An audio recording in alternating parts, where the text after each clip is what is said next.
Hello, I'm Andrew, and welcome to episode 3 of Automation for Business. In this episode, we'll explore how vector databases and RAG systems work. We'll build a real SalesBot that interacts with customers and take it even further with facial recognition and visual product search.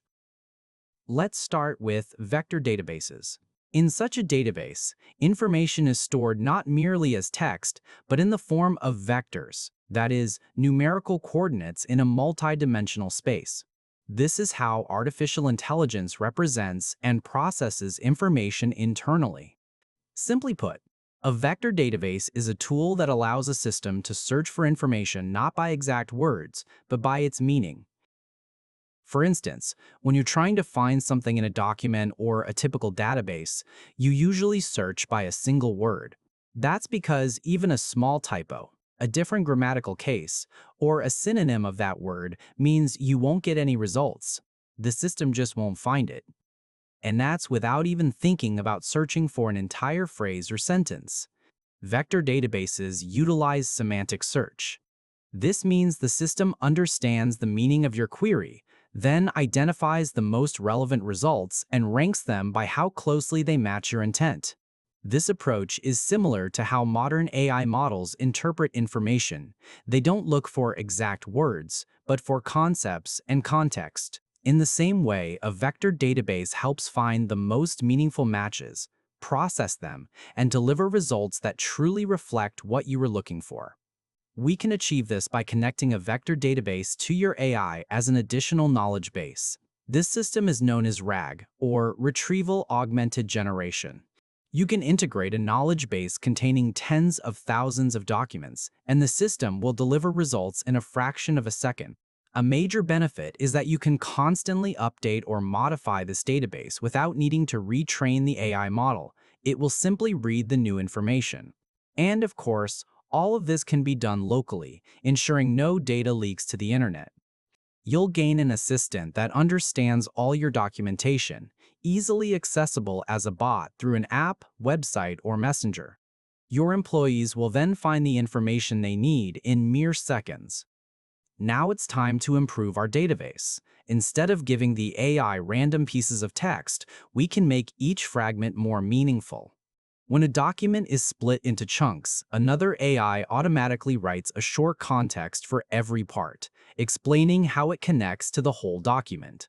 This extra layer of context helps the main AI understand the information better and deliver more accurate, relevant answers. I showed how semantic search works with dense vectors. But Qdrant also supports sparse vectors based on the BM25 ranking algorithm, where each dimension corresponds to a specific word in the vocabulary, in other words, keyword-based search. By combining both dense and sparse vectors, we can perform hybrid search, where Qdrant merges meaning and keywords into one smarter ranking. A vector database returns the specified number of chunks, but many of these might have very little relevance to our query. All these chunks are then sent to the AI agent, forcing it to process a lot of information just to form an answer. This significantly increases processing time and token consumption. Worse yet, it can confuse the model, leading to an inaccurate response. To handle this, we use a simple score-based filter. It checks how relevant each chunk is and only passes the ones that meet the similarity threshold, starting from the highest scores and lowering the bar if needed. Or you can leverage an AI re-ranker like Cohere. For example, Cohere can reanalyze your query and the potential responses, ensuring it returns only the most relevant chunks. Let's look at another example, a SalesBot. For this example, I used a collection of books that I scraped from a website. I'll show you how to scrape data in a separate video. This book database, complete with descriptions, prices, and other details, is perfect for demonstrating how our SalesBot works. All this data is stored in Qdrant, using both dense and sparse vectors for hybrid search. Let's take a look at how this works, using a Telegram bot as an example. We'll enable auto mode and ask a few questions, pretending we're a potential book buyer. I've also added support for voice messages. Now the bot can not only understand them, but also reply with its own voice. Let's try it out. I'm looking for a sci-fi book about space battles and epic galactic conflicts. The system converts voice to text for the agent and the reply back to speech. Let's hear it. You're in for a real treat with Foundation by Isaac Asimov. It's the ultimate saga of a crumbling galactic empire, an ancient empire in. Nice. Let's change the topic and see how it reacts. All right, let's tweak it a bit and see how it handles a price limit. Nice save. Even without a perfect match, the agent found a smart alternative. Okay, let's take a sharp turn and go for something totally different this time. Good. And finally, let's look for a specific book by name. Excellent. All right, let's move on to the checkout and see how it all comes together. Let's add The Darkest Corners. It's got that perfect dark tone I was looking for. And finally, let's include Join as well, just to round it out. That should make a solid selection to test how the system handles the order. Seems the agents wrapped everything up, listed the books, added the total, and now it just needs my details for the invoice. Here we go. The agent just sent the invoice. Let's check it out. At the top, we can see the name and contact details. Right below that, all 3 books we ordered, one by one, and at the bottom, the total price. Everything's filled in and looks complete. All right, let's see what happens behind the scenes, how this process runs. The first node is the Telegram trigger, which starts the workflow every time a new message comes in. Then, a block determines if the message is plain text or an audio message. Since my first message was plain text, this branch was activated, sending the message to the AI agent. And here's what its reply looked like. For the next message, I used an audio message. Watch as the second part of our system springs into action. It transcribes the audio into text, then sends that text to an AI agent for processing. The AI's text response is then converted back into audio using our text-to-speech TTS engine.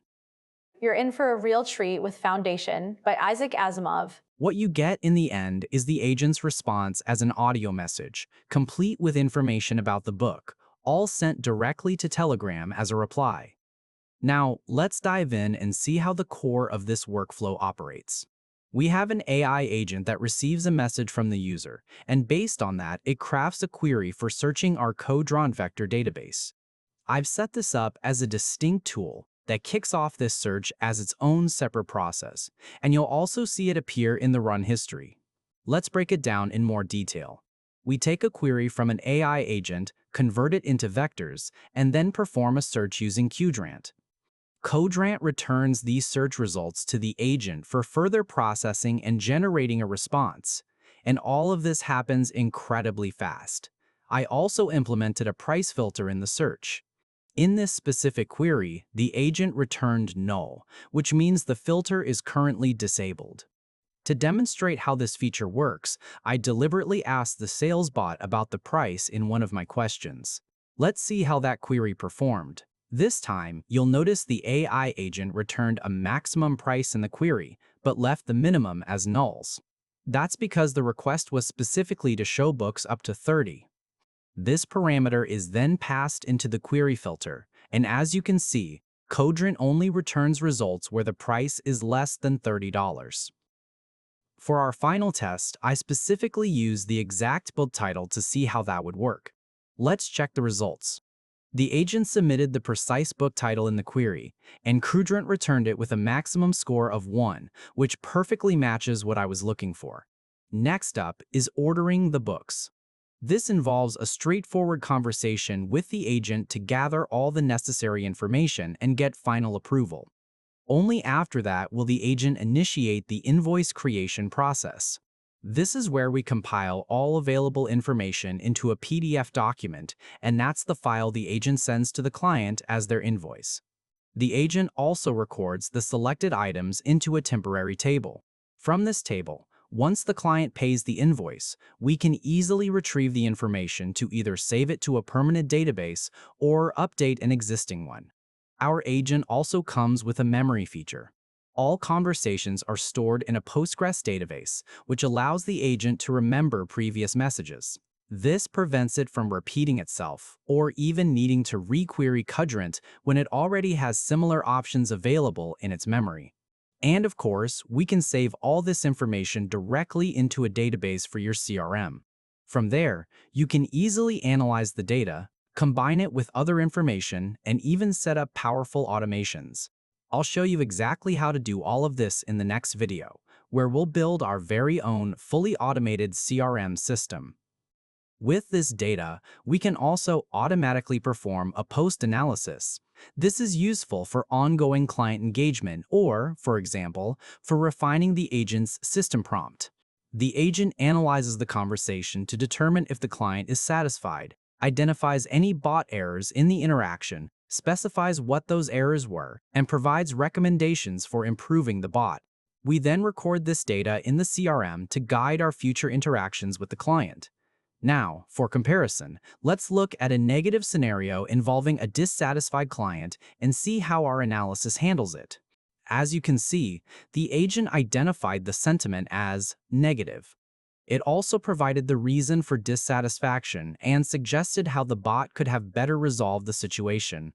All of this information is also recorded in the CRM, but this time it includes a customer recovery workflow scenario.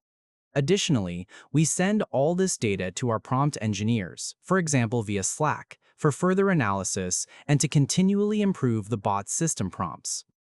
In our next example, we'll create a simple facial recognition system. This time, instead of text, we'll vectorize photos. For this demonstration, I've generated 4 photos of women. We'll store all this in Qdrant, which will give us a vector, a name, and a link for each image. Now, let's test it. To do that, I've also prepared additional images of these same individuals in various locations and outfits. As you can see, the database recognized and returned the correct result for our query. Naturally, for this system to work perfectly, we'd ideally want to store multiple photos of each person in the database, capturing them from various camera angles, with different facial expressions, and under diverse lighting conditions. But as you can see, even this simpler approach works wonderfully. Let's also try a product search. To demonstrate this, I vectorized photos of the books the boss showed us earlier. I also generated various photo options that we'll use for our search. As you can see, this works wonderfully too. Qdrant returns the results with impressive accuracy. This technology can be incredibly useful in manufacturing, for instance to identify defects or scratches, or even for locating specific fabrics or necessary parts. The potential applications are truly vast. In the next video, I'll build a fully automated CRM system. Subscribe and turn on notifications so you don't miss it.